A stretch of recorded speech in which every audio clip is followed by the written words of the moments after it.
In this morning's Health Watch, anatomy of a migraine. About 36 million Americans suffer from this type of intense headache, including, as we just mentioned, Congresswoman and presidential candidate Michelle Bachmann.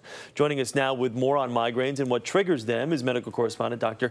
Jennifer Ashton. Doc, good to see you this morning. Good to see you, and migraine sufferer myself. Are you really? Okay, well then you're going to have some intimate knowledge here. Of course, a migraine is more than just a bad headache, but let's talk about some symptoms out there for people that don't know that they're actually having migraines. Well, the key difference is, Chris, when you talk about the difference between a migraine headache and just a run-of-the-mill headache, really twofold. It's based on the location of the pain and the associated symptoms. And when you're talking about the location, people who suffer from migraines can really see pain anywhere from the temple to the forehead. It can affect one eye, behind the eye, the back, low base of the head.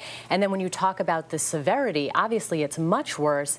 And then you go into the associated symptoms, and really the difference here is that migraines tend to be associated with a variety of symptoms, some of which can be neurologic. And, you know, you can see anything from slurred speech, light sensitivity, nausea, vomiting, and in some cases it can be pretty debilitating. What triggers a migraine headache, though? You know, the thing is that it really differs for everyone, but what you hear commonly from patients is that they'll say, for me, this is my trigger. And really the list includes things like stress or anxiety. You can see changes in your sleep patterns. People who get deprived from sleep in an acute fashion, it can trigger a migraine.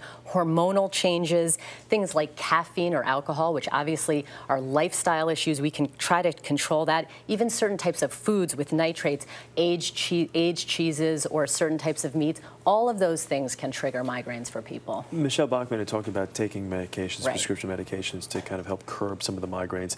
Is that common? I mean, do you have to go that route every time, or are there other ways to cure them? Absolutely. You do absolutely need to sometimes turn to prescription medications. And obviously there are things like over-the-counter medications, which a lot of people use as a first line.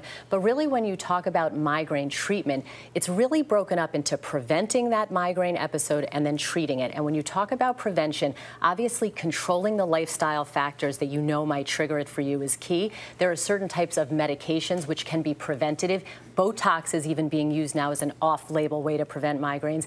And then to treat the actual episode, yes, prescription medications, things like triptans, that class of medication, very important. And you need to see a doctor and find out the best treatment and the best prevention for you. Have you found them debilitating over the years? Not to interfere with my work, but it's not fun. Yeah, no, I tell you, they are bad, really bad. Dr. Jen Ashton, thanks so much.